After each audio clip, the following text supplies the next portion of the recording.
मतलब आपने ऐसी क्या प्रॉब्लम फेस करी थी कि आपको लगता है कि आपके अलावा और कोई नहीं सॉल्व कर पा रहा? हम लोग जब प्लेटफॉर्म की बात कर रहे हैं, एज अ प्लेटफॉर्म हमारे लिए क्या क्या रिस्क फैक्टर्स है, क्योंकि कुछ रिस्क फैक्टर्स तो होते ही ऑब्वियसली, क्या लूपहोल्स है, क्या मेरे लिए मैक्सिमम वर्स्ट के सिनेरियो रिस्क हो सकती है, प्लस क्या एडवांटेजेस है, उसको क्लब करके आप आंसर करिए ना। तो मेरे को एक तो कहाँ कौन से क्रिप्टो में ट्रेड करना चाहिए, और बेसिक कुछ बताओ कि भाई क्या करूं मैं। बिल्कुल मैं स्टार्ट कर रहा हूँ, आज पहली बार करना चाह रहा हूँ ट्रेड, बताओ किसको उठाऊं मैं। 3 या 5 क्रिप्टो करेंसीज जो मुझे आज स्टडी करनी चाहिए।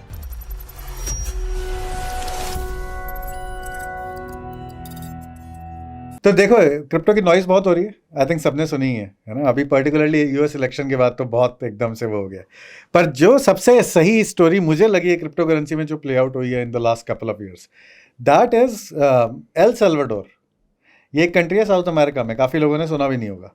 तो El Salvador has been buying bitcoin, और 2021 में यानी पिछली साइकिल में they went very pro bitcoin, और $200-300 मिलियन का उन्होंने बिटकॉइन खरीदा, और उनकी अभी करीबन $300-400 मिलियन की अर्निंग हो गई है बिटकॉइन से। तो with in a matter of 3 to 4 years, ये काफ़ी बड़ा नंबर होता है फॉर अ छोटी कंट्री। तो और ये उनकी सिर्फ एडिशनल इनकम जनरेशन हुई है। तो उन्होंने किया क्या? बट कंट्री ने क्या बाय किया मतलब? हाँ, तो यही है। तो basically I think their president is very pro crypto, and the first thing that they did was they made bitcoin a legal tender. Then they started to invest country's balance sheet and country's reserve. जो country के reserves हैं, सरकार के पास कुछ पैसा होता है, जो भी पैसा वो टैक्सेशन से अर्न करते हैं, कुछ रिजर्व पैसा रहता है, उससे उन्होंने बिटकॉइन खरीदना शुरू किया। उन्होंने लोन लेके बिटकॉइन खरीदना शुरू किया। तो आईएमएफ से लोन के लिए अप्लाई किया था, वो तो शायद अप्रूव नहीं हुआ था, पर दूसरे प्राइवेट इन्वेस्टर्स से लोन लेके उन्होंने जियोथर्मल एनर्जी में इन्वेस्ट किया, जिसको वापस से उन्होंने बिटकॉइन माइनिंग के लिए यूज़ किया। उन्होंने लोगों को ये बोला कि हम यहाँ पे आपको रेसिडेंसी देंगे, आप पैसे हमें बिटकॉइन में दे देना, हम आपको यहाँ पे इंडस्ट्रीज़ में आप इन्वेस्ट कर सकते हो सीधे बिटकॉइन से। तो बेसिकली लीगल टेंडर बनाया, जो मैंने कहा कि इकोनॉमी में सब जगह बिटकॉइन को एज अ करेंसी इंट्रोड्यूस करना शुरू किया। छोटी कंट्री है तो ये एक्सपेरिमेंट्स उनके लेवल पे पॉसिबल भी होते हैं, but that was a pivotal moment. वो 2021 में एक चीज़ थी कि ये नया एक्सपेरिमेंट हो रहा है, देखते हैं इसके रिजल्ट कैसा आता है। अभी उनके पास कुछ 5,800 बिटकॉइन है, और अभी वो रोज एक बिटकॉइन रोज खरीद रहे हैं, एवरी डे। लास्ट 30 days में they have purchase 30 bitcoins, and 5,800 bitcoins is what they are sitting on. Close to 100,000 का आपका प्राइस है, तो आप देख लीजिए कि कितने वो हो गए। और 500 मिलियन की करीबन एक्टिविटी है, और आई थिंक दे स्टार्टेड। पर अच्छी चीज़ ये है कि उन्होंने बाइंग चालू करी थी 48 पे, तो वहाँ से तो डबल हो ही गया, पर they were buying during the bear market as well. तो जो हम कहते हैं ना कि investors should have conviction, prices तो ऊपर नीचे जाते हैं, पर आपको अपनी ब्रॉडर स्टोरी पे कन्विक्शन होना चाहिए। तो कन्विक्शन था, बेचा नहीं है। They did not move away from their thesis maintain करी, तो अभी आज everyone is talking about them. Amazing, ये तो बड़ी इंटरेस्टिंग स्टोरी, बट इस स्टोरी में थोड़े से क्वेश्चंस है। हाँ। सॉरी, हो सकता है कि आप में से कुछ लोगों को लग रहा हो यार ये बहुत बेसिक क्वेश्चंस है, बट मैं चाह रहा हूं कि अगर कोई बिल्कुल फर्स्ट टाइम बिगनर भी है, मैं भी आज के दिन क्रिप्टो करेंसीज को एज एन एसेट क्लास या फिर कैसे काम करती है इनको एक्सप्लोर कर रहा हूँ, सीख रहा हूँ, तो मैं उसी हिसाब से बात करूंगा कि इवन अगर आप बेसिक हो तब भी आप इस कंप्लीट कॉन्वर्जेशन को, बाय द वे ये कॉन्वर्जेशन हम कर रहे हैं पंकज जी के साथ, जो डेल्टा एक्सचेंज इंडिया के फाउंडर है। काफ़ी कुछ सीखने को मिलने वाला है। इनको आपने पहले हमारे चैनल पे ऑलरेडी देखा होगा, नहीं देखा तो वो कुछ वीडियोस में ऊपर आपके आई बटन पर लगा लूंगा, जाके चेकआउट करिएगा। आज हम बेसिक में ऐसी कुछ चीजें डिकोड करेंगे जो अगर आप पहली बार क्रिप्टो करेंसी को सुन रहे हो तब भी आपके लिए रेलेवेंट है, अगर आप ट्रेडर हो तब भी रेलेवेंट है, अगर आप प्रो हो चुके हो तब भी आपके लिए रेलेवेंट कुछ ना कुछ वहां पे निकलेगा। तो उसी से कॉन्वर्सेशन स्टार्ट करते हैं। क्वेश्चन सर मेरा ये था, जैसे आपने कहा कि एक कंट्री ने क्रिप्टो में बिटकॉइन में इन्वेस्ट ही कर दिया, बट हम कह रहे हैं कि यार बाकी सारी कंट्री अभी भी क्रिप्टो एज अ करेंसी या फिर बिटकॉइन एज अ करेंसी में डर रही है, बिकॉज कोई भी अपने अगेंस्ट में लीगल टेंडर नहीं लाना चाहेगा। तो उस कंट्री ने ऐसा कैसे कर दिया? देखो, छोटी कंट्रीज हैं तो जैसे मैंने कहा कि उनके लिए डिसीजन मेकिंग थोड़ी इजी भी होती है, क्योंकि शायद थोड़ा इकोनॉमी भी ऐसी सिचुएशन में थी कि अगर they had to try something new, pushed in the corner थे। अच्छा, ये हुई है जिसमें ऑलमोस्ट वो बैंकरप्ट हो रहे थे, बिकॉज ऑफ दिस थिंग वो बैंकरप्ट नहीं हुए और वो चल गई थी। ओ यस। तो काफी बोल्ड डिसीजन भी था। तो इकोनॉमी हेल्दी तो नहीं थी सर्टेनली। बड़ी कंट्री में ये मुश्किल भी है। तो इंडिया की बात करते हैं। हाँ। इंडिया में आज के दिन क्या लीगलिटी है, क्या है टैक्सेशन, क्या चाह रहे हैं हम? तो देखिए, लीगल और लीगल टेंडर जो अलग अलग चीजें हैं। लीगल टेंडर मतलब ये होता है कि आप उसमें बिजनेस कंडक्ट कर सकते हैं, आप अपने टैक्सेस वगैरह उसमें पे कर सकते हैं, वो बहुत सारी चीजें होते हैं। लीगल टेंडर ना होना डजंट मेक इट इलीगल, क्योंकि वो मतलब नुआंस है। पर दूसरा पॉइंट है कि क्या क्रिप्टो होना या क्रिप्टो ट्रेडिंग करना इलीगल है? नहीं, ऐसा बिल्कुल भी नहीं है। 100% लीगल है। और आप क्रिप्टो ओन कर सकते हैं, आप प्रॉपर तरीके से बाय कर सकते हैं, आप उस पर टैक्सेस दीजिए, उसके टैक्सेस के गवर्नमेंट ने रूल्स बता रखे हैं, हम आगे बात भी कर सकते हैं उसके ऊपर। पर पहली चीज़ जो काफ़ी लोगों को सवाल आता है, क्रिप्टो लीगल है या नहीं है, ये प्लेटफॉर्म्स जो चल रहे हैं ये लीगल है नहीं है। क्रिप्टो भी लीगल है, सारे प्लेटफॉर्म्स भी लीगल है। इनफैक्ट FIU जो गवर्नमेंट ऑफ इंडिया के अंडर आता है, FIU इंडिया, उन्होंने ये मैंडेटरी किया है कि जो भी क्रिप्टो करेंसी बिजनेसेस कर रहे हैं इंडिया में, उनको सबको जाके FIU के साथ रजिस्टर करना है। ये तो ये कोई मैंडेट आया है? यस, ये अच्छा, इंटरेस्टिंग। 1-1.5 साल हो गया है इसको। तो हम FIU रजिस्टर्ड एक्सचेंज है, हमारा रजिस्ट्रेशन नंबर हमारी वेबसाइट पे भी दिया हुआ है, होम पेज पे ही। और बाकी भी हैं इंडस्ट्री में लोग जो FIU रजिस्टर्ड हैं। जिस भी एक्सचेंज के साथ आप काम कर रहे हैं, आप चेक करें कि वो FIU रजिस्टर्ड है या नहीं है। तो उससे फायदा क्या होगा? अगर आप FIU रजिस्टर्ड हो तो मी एज ए यूजर मुझे क्या फायदा हुआ? सर, अगर आपका एक्सचेंज जो है FIU रजिस्टर्ड है, तो वो प्रॉपर जो KYC AML के नॉर्म्स हैं उसको फॉलो कर रहा है। यानी उस पर जो पैसा आ रहा है वो किसी टेंटेड पैसा नहीं है, वो ऐसा पैसा नहीं है जो इधर उधर से आ रहा है। इसी तरह जो दूसरे एक्सचेंजेस हैं जो FIU रजिस्टर्ड है, आई एम श्योर वो भी अपने सारे कस्टमर्स का ड्यू डिलिजेंस ढंग से कर रहे होंगे। कैसे उनका KYC करना है, कैसे उनका AML करना है, कहीं पे कोई रिस्क दिखती है तो कैसे उसको आइडेंटिफाई करके हाईलाइट रिजॉल्व करना है। तो ये सारी चीज़ें होती हैं।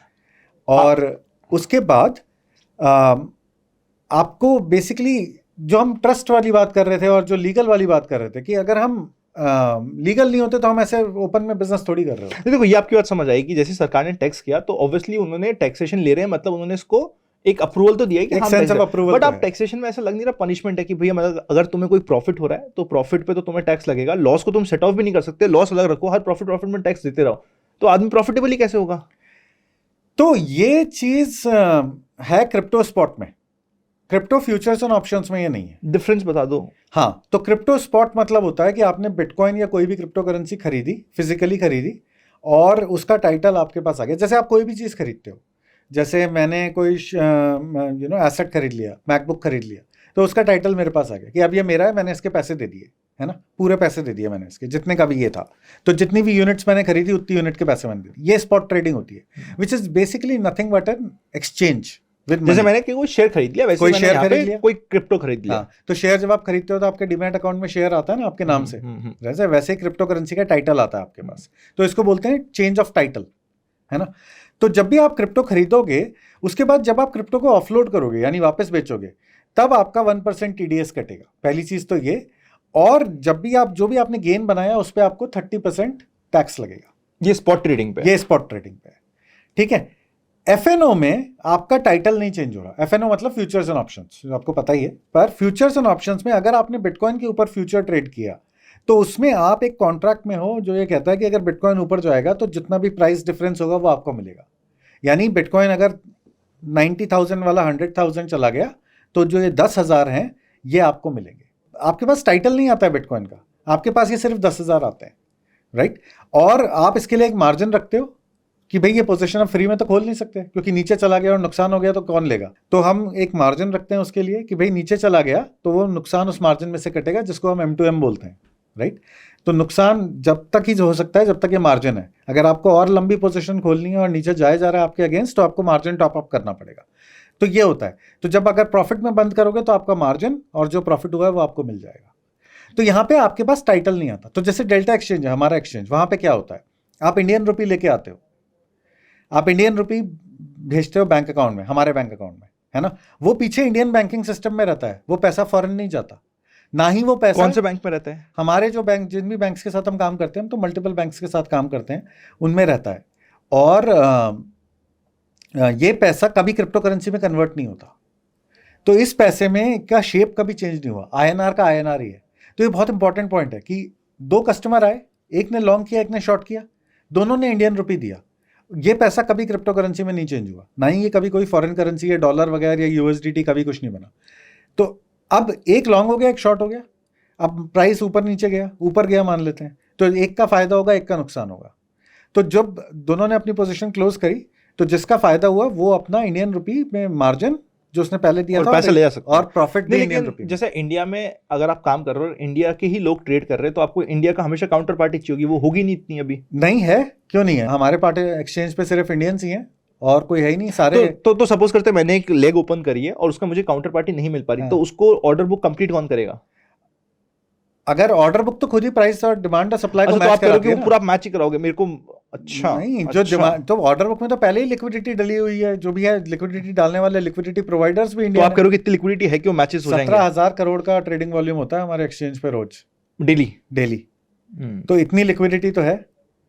अब 17,000 करोड़ से ज्यादा तुम्हें अनंत ट्रेड करना है एक दिन में, तो फिर हमें और काम करना पड़ेगा। नहीं, मैं I am just trying to understand. Forex की बीच में बात आई थी, फॉरेक्स की जब काम हो रहा था तो वहां पे काफी सारी जगह ये दिक्कतें आई थी कि वो लोग आगे पैसा बाहर order भेजते ना। हाँ, मतलब पैसा बाहर भेज रहे थे, या फिर वो खुद ही ऑपरेटर बन रहे थे कि भाई मैं ही ऑपरेटर हूँ, हाँ। तुम आओ ट्रेड करो क्योंकि मुझे पता है तुम तो लॉस करोगे, आ जाओ मैं ही ऑपरेटर। नहीं, हमारे वाली यहाँ तो रिस्क की बात कर रहा exchange हूँ मैं है यहाँ पे। कि आप खुद ही आप बायर भी बन सकते हो, सेलर भी बन सकते हो, आप दोनों डायरेक्शन ले सकते हो। और हमारे यहाँ लिक्विडिटी अवेलेबल है। हाँ, लिक्विडिटी प्रोवाइडर्स हम जाके एक्टिवली ढूंढते हैं और एंगेज करते हैं लिक्विडिटी प्रोवाइडर्स को कि आओ हम मार्केट बना रहे हैं, लिक्विडिटी प्रोवाइड करो। इंटरेस्टिंग। और मेरा यहाँ पे डिपॉजिट आईएनआर होगा, एग्जिट आईएनआर होगा, तो टैक्सेशन क्या लगेगा? हाँ, तो यहीं पे हम पहले बात टैक्स की कर रहे थे, क्रिप्टो टैक्सेस की। तो यहाँ पे जो भी आपके प्रॉफिट और लॉसेज होंगे ना, मान लीजिए आपने साल में ये 1 करोड़ कमाया। हाँ, मैं ये कह रहा हूँ कि नंबर ऑफ टाइम्स किया, पहले ट्रेड में प्रॉफिट किया, दूसरे में लॉस किया, तीसरे में प्रॉफिट किया, चौथे में कुछ किया, ऐसे कर करके कुछ नेट हो गया। आप ये सारे प्रॉफिट एंड लॉस सम करें और उसके ऊपर आपका नेट टैक्स लगेगा। मतलब इट्स अ बिजनेस इनकम या speculative income. This is exactly the word, क्योंकि because you know you have pinpointed it कि this is speculative business income. Speculative business में अगर मेरे इस साल लॉस होता है तो लॉस कैरी फॉरवर्ड भी हो जाएगा। You can carry forward the loss for next 4 years। 4 years में, क्योंकि स्पेकुलेटिव है। बिजनेस इनकम होता तो 8 साल होता, क्योंकि ये स्पेकुलेटिव है इसलिए 4 साल स्पेकुलेटिव है इसलिए 4 साल होगा। और इसको क्या मैं दूसरी इनकम से सेट ऑफ मार सकता हूँ अगर मेरे इनकम में है?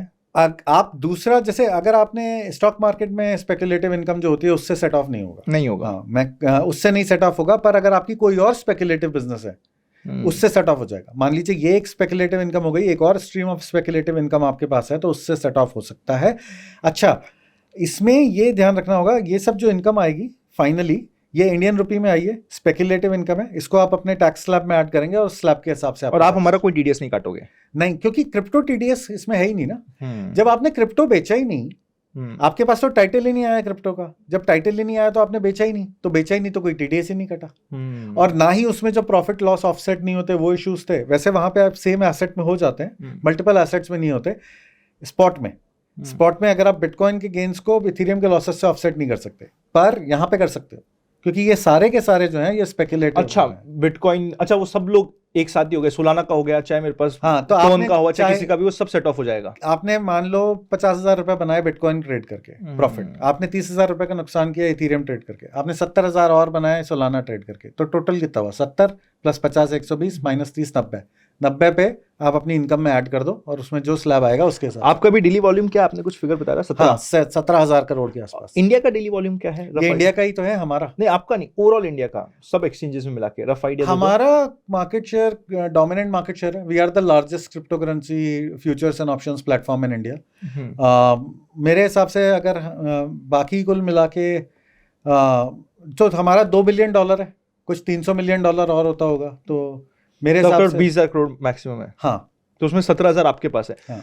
आपने इंडिया पे फोकस क्यों किया, बाहर क्यों नहीं गए? या बाहर भी फोकस होगा इसी, बाहर भी आपका इंटरनेशनल भी एक्सचेंज है इसी, बट इंडिया पे इतना फोकस क्यों अचानक से? पार्टली हमारी जर्नी का भी रीजन है, हम कौन हैं, कहाँ से आते हैं, उसका भी रीजन है। तो और पार्टली ये कि मार्केट अच्छा है। तो देखिए, India is, before going there, मेरी पर्सनल जर्नी पे और उसमें मैं आपको ये बताता हूँ, इंडिया आप इक्विटी में देखिए, one of the is the largest futures and options market, derivatives highest है, बल्कि इंडिया में ही है। 60% of global futures and options trading happens in India. ऐसा क्यों? आप 15 साल से देखेंगे तो 3 ही मार्केट हैं, कोरिया, यूनाइटेड स्टेट्स और इंडिया, यही 3 घूम रहे हैं। और इन तीनों ही जगह मुझे जो चीज़ कॉमन मिली है वो ये है कि यहाँ के जो यहाँ पे जो प्रोडक्ट इनोवेशन हुए हैं वो बहुत अच्छे हुए। तो इंडिया ने, चलो एक तो ऑप्शंस का मार्केट है और डेली एक्सपायरीज का मार्केट है, वो तो अभी अभी बढ़ा है कुछ साल पहले, पर उससे पहले भी अगर आप जाके देखोगे तो सिंगल स्टॉक फ्यूचर्स का जो मार्केट है इंडिया में, वो इंडिया में one of the largest single stock futures का मार्केट है। दूसरी जगह क्या होता है, लोग बोरो करते हैं स्टॉक को और फिर शॉर्ट सेल करते हैं। हमारे यहाँ बोरो का, फॉर एग्जांपल सिंगापुर में, हाँ, हमारे यहाँ बोरो का मार्केट इतना बड़ा ही नहीं, क्योंकि हमारे यहाँ हमने सीधे ही फ्यूचर्स में चालू किया कि यार सिंगल स्टॉक फ्यूचर्स। ये बोरो आप SLBM वाली बात ही कर रहे हो? बोरो मतलब SLBM तो है ही, उसके अलावा आप स्टॉक बोरो भी नॉर्मल भी कर सकते हो ना। और तो जनरली जब स्टॉक की शॉर्ट करना होता है तो लोग बोरो करके शॉर्ट करते हैं, शॉर्ट सेलिंग जिसको बोलते हैं। पर यहाँ पे आप सीधे फ्यूचर ही कर सकते हो। तो India is one of the market जहाँ पे सिंगल स्टॉक फ्यूचर्स अवेलेबल भी थे और बहुत पॉपुलर भी हुए। इसी तरह 2013 में वीकली एक्सपायरीज जो इंट्रोड्यूस हुई थी वो सबसे पहले यूएस और इंडिया में ही इंट्रोड्यूस हुई थी, और उसी के बाद बैंक निफ्टी में एक्टिविटी चालू हुई थी। उसके बाद आप देखोगे कि तो इसलिए आपको इंडिया में फोकस था कि भाई यहाँ पे लोगों को ऑलरेडी आइडिया है कि डेरिवेटिव्स होते क्या है। तो ये जो मार्केट है ये नेचुरली सेवी है। तो अब आप ये देख रहे हो कि क्रिप्टो में अगर डेरिवेटिव्स मार्केट बड़े बनेंगे, जो ये क्लियर है कि बनेंगे, तो फिर India is going to be one of the largest markets. और हमें ये लगा कि दुनिया भर के जो दूसरे प्लेटफॉर्म्स हैं वो लोग जिस तरह प्रॉब्लम को सॉल्व कर रहे हैं ना, वो इंडियंस के लिए प्रॉब्लम नहीं सॉल्व कर रहे। वो लोग अपने कस्टमर्स के लिए प्रॉब्लम सॉल्व कर रहे हैं, ग्लोबल कस्टमर के लिए प्रॉब्लम सॉल्व। इसका मतलब क्या है? मतलब आपने ऐसी क्या प्रॉब्लम फेस करी थी कि आपको लगता है कि आपके लिए और कोई नहीं सॉल्व कर पा रहा? ऑब्वियसली आपने कुछ फेस किया होगा। आईएनआर में आपको अगर क्रिप्टो में फ्यूचर्स ट्रेड करना है किसी ग्लोबल प्लेटफॉर्म पे, तो आपको यूएसडीटी चाहिए। आप यूएसडीटी खरीदोगे कैसे? आप यूएसडीटी का एक्सेस मिलने में आपको बहुत चैलेंजेस आएंगे। उसके बाद आप यूएसडीटी विड्रॉ कैसे करोगे? और चलो आपने विड्रॉ कर भी लिया तो भी यूएसडीटी की रिस्क आ गई ना। अब आपको यूएसडीटी ऊपर नहीं जाता है। अब कुछ कंट्रीज में तो डॉलर चलता है, इंडिया में तो आप कहाँ जाते हो, तो डॉलर ऐसे फ्रीली तो एक्सेप्ट होता नहीं है, राइट? तो आपको क्या चाहिए कि भाई इतना बड़ा मार्केट है, इंडियन रुपी में क्यों नहीं हो रहा? अच्छा, उसके बाद रूल्स हैं एफएक्स के, इंडियंस के आप ऐसे पैसा बाहर नहीं भेज सकते। और अगर आप फॉरेन एक्सचेंज पे काम करोगे तो आप यूएसडीटी आपको बाहर भेजना पड़ेगा। आप भेज सकते हो, पर आपको चेक करना चाहिए कि वहाँ पे क्या कंप्लायंसेस हैं और अदर्स हैं। तो ये सब आपको सोचना पड़ेगा। तो हमने ये भी रियलाइज किया कि यार अब एक कस्टमर है जिसको ट्रेड करना है, वो ये सब सोचेगा तब तक तो खत्म हो जाएगी अपॉर्चुनिटी। तो what is it that you need? You need a platform where you can deposit easily, where you can withdraw easily. You need a platform which is trustworthy, and you need a platform जो आपको ये सारी problems solve कर। Next point अपन ये समझते हैं कि हम लोग जब प्लेटफॉर्म की बात कर रहे हैं, एज अ प्लेटफॉर्म हमारे लिए क्या क्या रिस्क फैक्टर्स है? क्योंकि कुछ रिस्क फैक्टर्स तो होते ही ऑब्वियसली। क्या लूपहोल्स है, क्या मेरे लिए मैक्सिमम वर्स्ट के सिनेरियो रिस्क हो सकती है, प्लस क्या एडवांटेजेस है, इसको क्लब करके आप आंसर करिए ना। हाँ, तो देखो, अगर मैं इसकी बात करूं कि हमारे प्लेटफॉर्म की जैसे बात करूं, तो one of the big advantages है कि आपके पास आईएनआर रहता है पीछे। जो मैं कह रहा था ना कि कंप्लायंस, हाई ऑन कंप्लायंस, तो उसमें यही है कि यार from a customer point of view आप ये देखो कि all the participants on this platform are KYC AML vetted. आप किसी ऐसे पार्टिसिपेंट के साथ तो डील नहीं कर रहे जिसका कि EDD सही नहीं हुआ। ये रिस्क हो सकती है कि हमने वो सही से नहीं किया है, उसके लिए हमारी FIO हमारी ऑडिट्स करता है कि भाई ये लोग, मैंने जो गाइडलाइंस दी हैं वो सही से ये फॉलो कर भी रहे हैं नहीं, राइट? पर वो risk from a customer point of view, customer ने तो अच्छे प्लेटफॉर्म के साथ ट्रेड किया था कि भाई ये लोग कि ये रूल्स फॉलो करने हैं।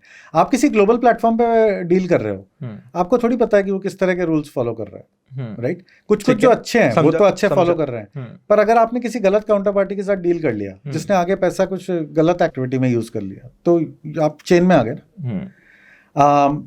ये चीज़ें होती हैं। अच्छा, उसके बाद क्योंकि हमारा पैसा इंडिया में रहता है, इंडियन रुपीस में रहता है, इंडियन बैंकिंग सिस्टम में रहता है, तो जो कस्टडी रिस्क हो गई हैं अब वो सारी इंडियन बैंकिंग वाली कस्टडी रिस्क हो गई हैं। एटलीस्ट हमारे यहाँ पे क्रिप्टो करेंसी वाली कस्टडी रिस्क तो नहीं है, राइट? कि क्रिप्टो घूम गया वाली भाई अब चीज़ है हैक, बीच में हुआ था कुछ जगह कि भाई मेरे क्रिप्टोस घूम गए, फिशिंग अटैक हुआ, कुछ हुआ, और वो तो है ही। उसके अलावा एक्सचेंजेस हैक हो जाते हैं ना, क्योंकि एक्सचेंजेस हनीपॉट बन जाते हैं। आई नो, अभी रिसेंटली केस आया है, बड़ा केस आया। तो एक्सचेंजेस ग्लोबली भी, इंडिया में भी हुए हैं ऐसे केसेस कि एक्सचेंज हैक हो गया। तो उस केसेस में आपके पास कस्टडी थी, वो क्रिप्टो एसेट एक्सचेंज पे रखा था, वो एक्सचेंज हैक हो गया, और उसके बाद अब आपका ओनरशिप चला गया। आपने अगर सेल्फ कस्टडी कर लिया तो आपको पता होना चाहिए कि कैसे करना है, क्योंकि अगर आपने खुद क्रिप्टो अपने मेटामास्क वॉलेट में रख लिया, और काफ़ी केसेस मैंने ऐसे सुने हैं कि फिशिंग लिंक आया और वो मेटामास्क में का क्लीन आउट हो गया, फिशिंग लिंक पे क्लिक कर दिया, कुछ प्राइवेट कीज ड्रेन आउट हो गई, या कुछ केसेस में लोगों ने हार्डवेयर वॉलेट्स के साथ भी इश्यूज रिपोर्ट करें। तो crypto custody is a serious business, you have to understand how to do it. Now at least in our case you don't have to worry about all that.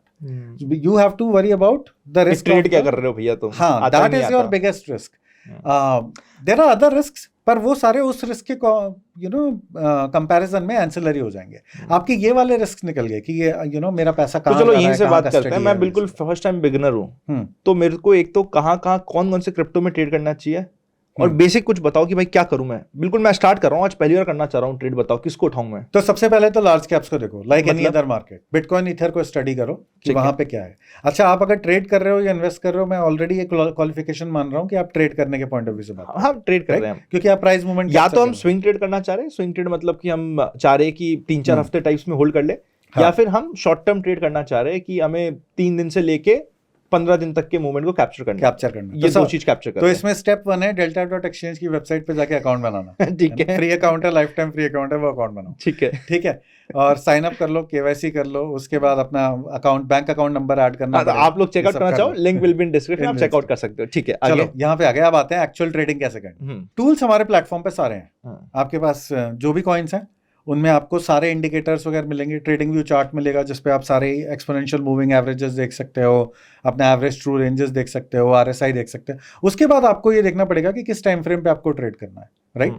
Usually हमने ये देखा है कि शॉर्टर टर्म टाइम फ्रेम काफी पसंद है लोगों को ट्रेड करने के लिए क्रिप्टो में, क्योंकि वॉलेटाइल एसेट है, तो लोग जल्दी से अपना प्रॉफिट लॉक इन करके वो करने की कोशिश करते हैं। तो स्टार्टिंग मेरे को करनी है सबसे पहले बिटकॉइन और इथेरियम से, और शॉर्टर टाइम होराइजन मतलब कितना? देखिए, करते तो हमने ये भी देखा है लोगों को कि 1 मिनट कैंडल्स पे भी ट्रेड हो रहे हैं और अच्छा मूवमेंट वहां पे भी मिल जाता है।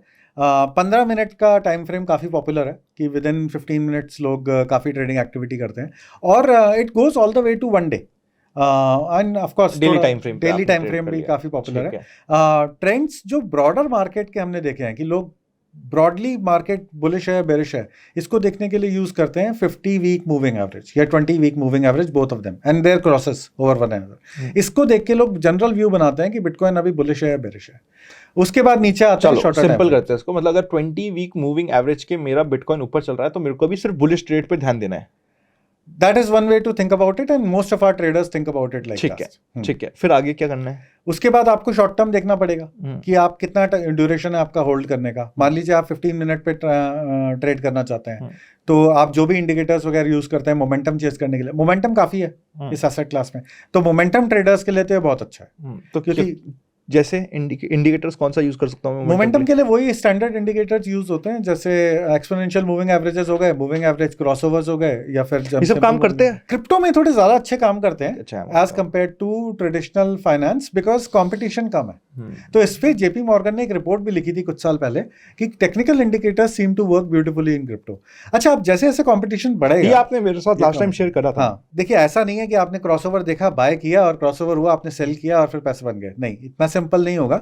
But it will help you identify the general direction of the momentum, and then trading is about being disciplined and being consistent. It's not going to be one mega trade that's going to make you money and you are not going to get that mega trade again and again, right? उसको पाने के लिए आपको बहुत सारे छोटे छोटे trades में डिसिप्लिन से अपने आप को प्रॉफिट और लॉस में चलो 3 या 5 क्रिप्टो करेंसीज जो मुझे आज स्टडी करनी चाहिए। लार्ज कैप्स बिटकॉइन ईथर तो है ही, one of them that looks very interesting for this cycle is Solana. Then दूसरी L1s भी कुछ चेंज हैं, XRP is again very promising, there's a lot of noise about it, and then I would say there are a bunch of other छोटी crypto currencies, एक जो भी आप कोई एक नाम, कोई मीम कॉइन्स लोगों को पसंद होते हैं वो देख सकते हैं। One of them which I have seen a lot of people studying is Dogecoin because of involvement of Elon Musk there. तो Elon Musk इतना क्यों एक्टिव है क्रिप्टो में? उसको ऐसा क्या कन्विक्शन आ गया? और ट्रम्प भी बहुत कन्विक्टेड है, कन्विक्शन है, मतलब ट्रम्प को भी बहुत कन्विक्शन है, और सॉरी ट्रम्प को भी बहुत कन्विक्शन है। मजे की बात है कि वो प्रेसिडेंट बनने वाले हैं, हाँ, बट उससे पहले नीचे जा रहा है। ये क्या है, क्या ड्रामा हो रहा है ये? नहीं देखिए, जनरली फॉर्मलाइजेशन हो रहा है एसेट क्लास का। मतलब ये कि जनरली हाई क्वालिटी पार्टिसिपेंट्स और इंस्टीट्यूशनल पार्टिसिपेंट्स क्रिप्टो में आ रहे हैं, तो ऐसा नहीं है कि सिर्फ Elon Musk is the only, but he is one of a major player. He is one of the major players from Silicon Valley who's bullish. But if you see, entire Silicon Valley is bullish. So Jack Dorsey जो Twitter के CEO पहले थे, he is also very bullish on Bitcoin. Bunch of other वहाँ तो IPO हो चुका है Coinbase का, 100 बिलियन का IPO था और लास्ट साइकिल में हुआ था, उसमें काफी सारे फंड्स ने इन्वेस्टेड थे। तो यूएस में IPO कहाँ पे हुआ, थोड़ा स्टोरी इसको डिटेल में समझाओ। यूएस में IPO हुआ था Coinbase का 2021 अप्रैल में। The company IPO'd and IPO'd at $100 billion valuation, और इट्स यूनाइटेड स्टेट्स में एक स्पॉट एक्सचेंज है जहाँ पे लोग क्रिप्टो करेंसी बाय सेल करते हैं, वो कंपनी IPO कर चुकी है It was a mega news and a success story for the space and an example for a lot of other players in different countries. But the bigger point there is कि ये क्या signal करता है? ये signal करता है कि formal capital अब स्पेस में आ चुका है ना? यानी सीजन्ड इन्वेस्टर्स जो प्रॉपर दूसरों का पैसा लेके अपना हेज फंड या म्यूचुअल फंड चला रहे हैं, सिर्फ अपने पैसे से नहीं कर रहे, मार्केट से पैसा उठा के भी इन्वेस्टिंग कर रहे हैं, right? Mutual funds, hedge funds are basically that. तो यूनाइटेड स्टेट्स में तो काफ़ी ज़्यादा मार्केट मैच्योर हो चुकी है और होएगी. वहाँ पे ETF आ चुका है. आप अपने नॉर्मल स्टॉक एक्सचेंज पे ETF ट्रेड होता है, 100 रुपये में ले लो. हाँ, छोटे पैसे से इन्वेस्ट कर सकते हो ETF के थ्रू. अच्छा, ETF जो लॉन्च हुआ था वो ये जो रैली चल रही है, the sentiment around bitcoin first triggered around the ETF. तो ETF की कॉन्वर्सेशन चालू हुई थी सितंबर 23 लास्ट ईयर में. तब प्राइस था 30,000.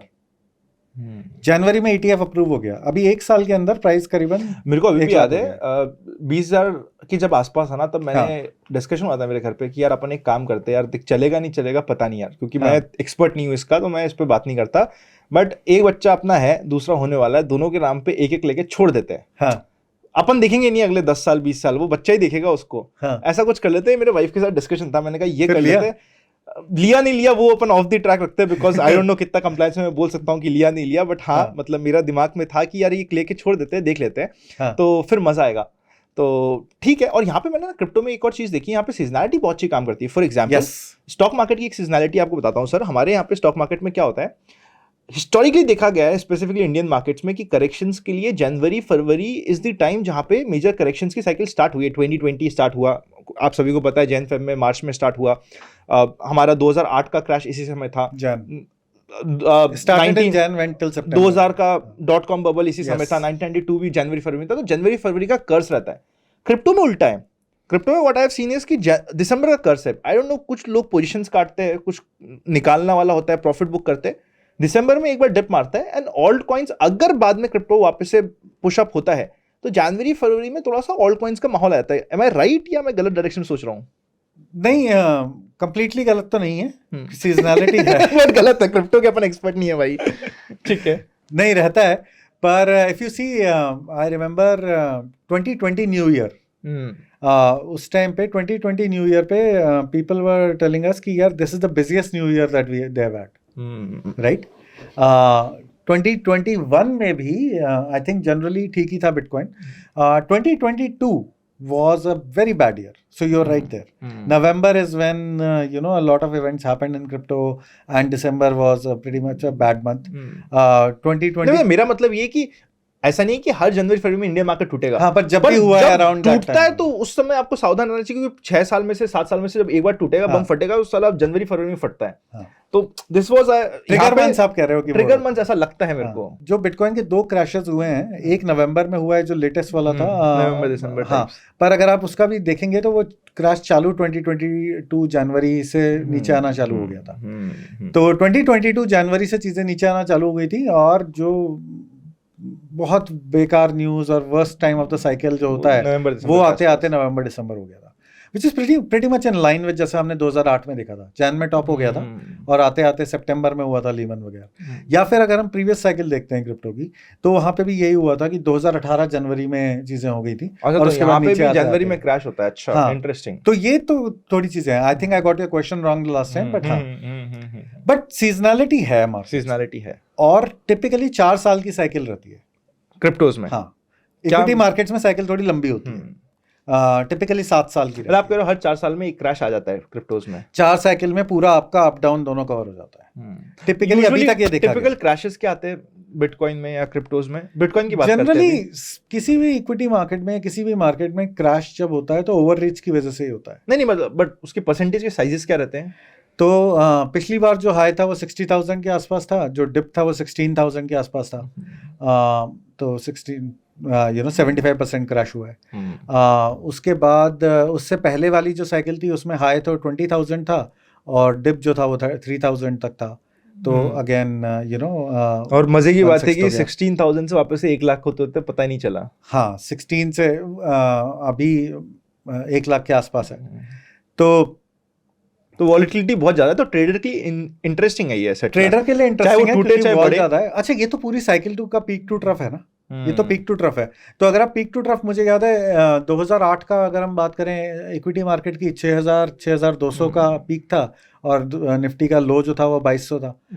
और क्रिप्टो अभी आप जो इक्विटी भी ट्रैक करते हो मतलब? अच्छा मैं तो खासा। काफी टाइम से मार्केट ट्रैक कर रहा हूँ। 2020 का अगर हम देखेंगे तो मतलब look, all markets, even mature markets, in very 2008 was a very pivotal moment, right? It was the kind of very big resetting और काफी बड़ा करेक्शन था। तो जो बड़े करेक्शंस होते हैं उनमें तो बड़े मार्केट्स में भी 50-60% करेक्शन हो जाता है। जो छोटा एसेट है, बिकॉज जैसे बिटकॉइन एक छोटा एसेट है, तो उसके जो करेक्शंस हैं वो छोटे करेक्शंस भी अभी 60% के आसपास है। पर अगर आप एक चीज नोट करोगे ना, पिछले 10 साल से मैंने काफी सारे क्रैशेस स्टडी करे हैं बिटकॉइन के। जो पहले क्रैशेस हैं वो 98% तक है, फिर 95, फिर 90, फिर 80, फिर 75, फिर 60। तो हर बार ये इंटेंसिटी कम होती जाती है। और जैसे जैसे ये साइन है मैच्योरिटी का, जैसे जैसे स्पेस में मैच्योरिटी आती जाएगी, क्योंकि क्रैश इसलिए नहीं कम होता क्योंकि लोग ज्यादा मतलब डिमांड आने लग जाती है नीचे से। तो जब एसेट इंस्टीट्यूशनलाइज होने लग जाता है, जब एसेट सस्ता होता है तो डिमांड आने लग जाती है, राइट, नीचे से। तो प्राइसेस ऊपर जब जाते हैं तो ज्यादा खिंच जाते हैं, जितनी फेयर वैल्यू उससे ज्यादा चले जाते हैं एक्सूबरेंस में। और जब नीचे आते हैं तो जितना ज्यादा जाना चाहिए उससे ज्यादा चले जाते हैं डिप्रेशन में, क्योंकि मार्केट्स ऐसे ही काम करते हैं, साइकोलॉजी ऐसे ही काम करती है। तो अगर आपके पास ज्यादातर इंस्टीट्यूशनल पार्टिसिपेशन होता है तो वो उस टाइम पे कहता है कि अच्छा मेरा काम ही इन्वेस्ट करना है, अगर मेरे को डीप वैल्यू दिख रही है तो मैं खरीदूंगा। तो इस बार क्रिप्टो में जो साइकिल होने वाली है उसमें मैं ये ऑब्जर्व करना चाहता हूँ, और मेरे हिसाब से ये प्ले आउट करेगा, क्योंकि इस बार सिस्टमैटिक कैपिटल, ETFs या दूसरे इंस्टीट्यूशनल इन्वेस्टर्स जो आए हैं, ये जो क्रिप्टो की साइकिल बन रही है ये पूरी इंस्टीट्यूशनल बाइंग के ऊपर बन रही है। तो इस बार जो दूसरे institutional investors including ETF and governments जो आई हैं, तो जब कितनी गवर्नमेंट्स इन्वॉल्व हो गई? और भी है गवर्नमेंट्स? एल सल्वाडोर की हमने यहाँ शुरुआत में बात करी थी, तो that is one government that is involved. US government is one of the largest holders of Bitcoin. China government is one of the largest holders of Bitcoin. Top 10 Bitcoin holders में मेरे ख्याल से 3 या 4 तो गवर्नमेंट्स ही हैं। अच्छा, but that does not mean कि ये उनका स्ट्रेटेजिक रिजर्व है, ये उनके पास बहुत कुछ है, उनमें से ये भी है। पर अब जो कॉन्वर्जेशन हो रही है यूएस में, और जो आपने मुझसे ट्रंप एडमिनिस्ट्रेशन की बात करी थी, अब जो कॉन्वर्जेशन हो रही है यूएस में वो ये हो रही है कि हम बिटकॉइन का एक सिस्टमैटिक रिजर्व बनाएंगे। इसका मतलब यह है कि हम कुछ पैसा एलोकेट करके रखेंगे कि इससे हमें बिटकॉइन ही खरीदना है। This is going to be very big, because if this happens, that means there is a formal stamp of approval that look, I am going to buy Bitcoin systematically. जैसे हम कहते हैं ना systematic investment plan, तो systematically means जब market नीचे भी जाएगा तब भी मैं अपनी बाइंग चालू रखूंगा, 1% और मेरा पोर्टफोलियो में एलोकेट करके रखूंगा। और ये जब गवर्नमेंट्स में डिस्कशन नहीं हो रहा है, ये बड़े कॉर्पोरेट्स में भी हो रहा है। तो Amazon एंड माइक्रोसॉफ्ट दोनों के शेयर होल्डर्स और बोर्ड में ये डिस्कशन हो चुका है कि शुड वी स्टार्ट इन्वेस्टिंग और allocating a part of our corporate treasury to bitcoin. अभी I think Microsoft share holders voted against it या board voted against it, but this is being discussed now. एक बार ये होने लग जाएगा ना तो फिर आपको दिखेगा कि lot of other corporates will start to jump in, because ऐसे ही होता है ना कि किसी और ने इन्वेस्ट किया तो वहां डिलिजेंस हुआ और वैलिडेशन आता है। Same thing for India. जैसे जैसे यूएस में इन्वेस्टर्स ज़्यादा फ्रेंडली होंगे, जैसे जैसे दूसरी कंट्रीज में ज़्यादा प्रो क्रिप्टो एंड बिटकॉइन होंगी, it will start to send positive signals for our Indian markets as well and participants. आम आदमी आएगा तब मजा आएगा। अब एसेट क्लास उस स्टेज पे पहुंच गई है जहाँ पे एक वाइड स्प्रेड अडॉप्शन होने लग गया है, और डेली अडॉप्शन आ रहा है, मतलब धीरे धीरे, but it will take some time, थोड़ा टाइम लगेगा मैच्योरिटी होने में। Like all other markets takes time, और over a period of time ही होगा। ये एक्सपेक्ट करना कि चीजें एकदम से हो जाएंगी यार, फिर वो सस्टेनेबल भी नहीं होती। चलो अब टुवर्ड्स द एंड क्या करते हैं, बड़ा इंटरेस्टिंग काम करते हैं अपन, कुछ रैपिड फायर करते हैं। बस दिमाग में बहुत सारे क्वेश्चन है, बट मैं चाह रहा हूँ कि थोड़ा रैपिड फायर में जाए, ताकि उसके जवाब भी हमें सच मिल सके और इंटरेस्टिंग इमीडिएट मिल सके। पहला मैं पूछता हूँ, आपने खुद ने पहला क्रिप्टो कब खरीदा था? 2017। 15 में डबल करना चालू किया था, 17 में फॉर्मली थोड़ा डिसेंट पैसे के साथ खरीदा। पहले तो ऐसे 100 क्या खरीदा था? बिटकॉइन। आज है वो? हाँ है। और है सच्ची में? हाँ। इसको मैं अभी चेक करने वाला हूँ भाई, और पार्टी मिलेगी उस बिटकॉइन की, आई एम वेरी श्योर। आपके हिसाब से next big thing, next big trigger क्या होगा क्रिप्टो के लिए? अडॉप्शन नेक्स्ट जो शॉर्ट टर्म ट्रिगर मैं देख रहा हूँ वो देख रहा हूँ inauguration of the US government, new US government, और जो मीडियम टर्म ट्रिगर जो थोड़ा स्ट्रक्चरल होता है that is more of adoption of one of the big governments systematic buying of bitcoin through a government treasury. Other than cryptos आपकी holding का है आज? Stocks and generally other liquid instruments like cash and stuff. Interesting. अभी आपके 17,000 crore volume है, इसको 17 के आगे एक जीरो लगने में कितना टाइम लगेगा? हम तो चाहते हैं, मेरे हिसाब से काफी तेज ग्रोथ होगी. मैं ये कहना चाह रहा हूँ कि जो अभी क्रिप्टो की मार्केट है इंडिया में, उसको 10x होने में कितना टाइम लगेगा? In short question 12 to 24 months. That's it. और इस 12 to 24 मंथ्स में आप कह रहे हो दोनों साइकिल हम अप मूव डाउन मूव दोनों देख चुके होंगे. डाउन मूव शायद चालू हुआ होगा या फिर आधा पूरा शायद प्ले आउट नहीं हुआ होगा. सो अभी क्योंकि 4 साल की cycle is what crypto generally. So अभी भी खत्म हुई तो यू आर एक्सपेक्टिंग कि अभी ये बुल रन है, राइट? ऐसा कुछ एनीथिंग जो आप चाह रहे हो कि जो फर्स्ट टाइम करना चाह रहे हो उसको final advice, final piece of wisdom आप देना चाहते हो कुछ? हाँ, आप देखिए इन चीज़ों में आप पॉजिटिव माइंड से अप्रोच करिए. हमारा प्लेटफॉर्म बहुत सिंपल है, आके आप अपना रिसर्च करिए. बिटकॉइन ईथर के बारे में रिसर्च करना बड़ा आसान है. आपको सिर्फ ब्रॉडर न्यूज़ फॉलो करनी है, आपको एक एक प्रोजेक्ट की तरह डिटेल में नहीं घुसना. आप देखिए मोमेंटम अच्छा है एसेट क्लासेस में. हमारे यहाँ फ्यूचर्स एंड ऑप्शंस के सारे प्रोडक्ट्स लिस्टेड हैं और उसको एनालाइज करके आप अपॉर्चुनिटी स्पॉट करिए. अगर आपने ट्रेडिंग पहले करी हुई है तो आपको काफ़ी इंट्यूटिव लगेगा. अगर आपने ट्रेडिंग नहीं करी हुई है तो आई वुड रिकमेंड कि पहले थोड़ा ट्रेडिंग करके थोड़ा समझिए. तो एक फेवरेट स्ट्रैटेजी जहाँ से स्टार्ट करनी चाहिए हमें? अगर आप मोमेंटम ट्रेडर हैं तो futures is a very good product for you. उसमें क्या स्ट्रैटेजी क्या यूज़ करें हम? कोई एज अ बिगनर कोई स्ट्रैटेजी? बिटकॉइन में देयर इज जो प्रीमियम डिस्काउंट होता है फ्यूचर्स का, अगर वो प्रीमियम पॉजिटिव में रहता है और मोमेंटम इंडिकेटर्स पॉजिटिव हैं, तो हमने ये देखा है कि generally that as a strategy, at least हमने रिसर्च भी पब्लिश करी थी इस पे, दैट गिव्स गुड रिजल्ट्स. अगर आप चाहते हो, बाय द वे ये एक इंटरेस्टिंग स्ट्रैटेजी है. इस स्ट्रैटेजी का अगर आप चाहते हो कि मैं कंप्लीट जो रिसर्च है वो आपको शेयर कर दूं टेलीग्राम पे या फिर इंस्टाग्राम के चैनल पे, तो मुझे आप कमेंट कर दीजिएगा. अगर मुझे रेलेवेंट नंबर ऑफ कमेंट्स मिलते हैं कि लोग इंटरेस्टेड है स्टडी के लिए, तो एटलीस्ट मैं आपको उस स्टडी का लिंक तो भेज दूंगा. आप चाहोगे तो हम उस पर वीडियो भी बना लेंगे. तो अगर आप चाहते हो उस पर वीडियो भी बनाए तो मुझे उसको भी कमेंट कीजिएगा कि क्या आप इस कंप्लीट स्ट्रैटेजी को जानना चाहोगे. अपनी व्यूज बताइए क्रिप्टोस के बारे में, बिटकॉइन के बारे में, आपके क्या व्यूज है, आप क्या सोच रहे हो और ये कॉन्वर्सेशन आपको कैसी लगी, और नेक्स्ट कॉन्वर्सेशन आप क्या चाहते हो पंकज सर के साथ किस टॉपिक पे करें, ये भी बताइए. Any closing remark, final remarks? नहीं, दिस इज मजा आया?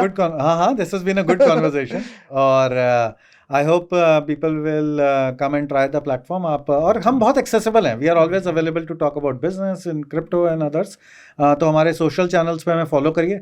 वहाँ पे आप हमसे कभी भी बात करना चाहें, लिंक्स और डिटेल्स में डिस्क्रिप्शन में डाल दूंगा. Thank you so much sir for doing this. I had a super fun time. बड़ा मजा आया, काफी अच्छी इंटरेस्टिंग कॉन्वर्सेशन हमने करी.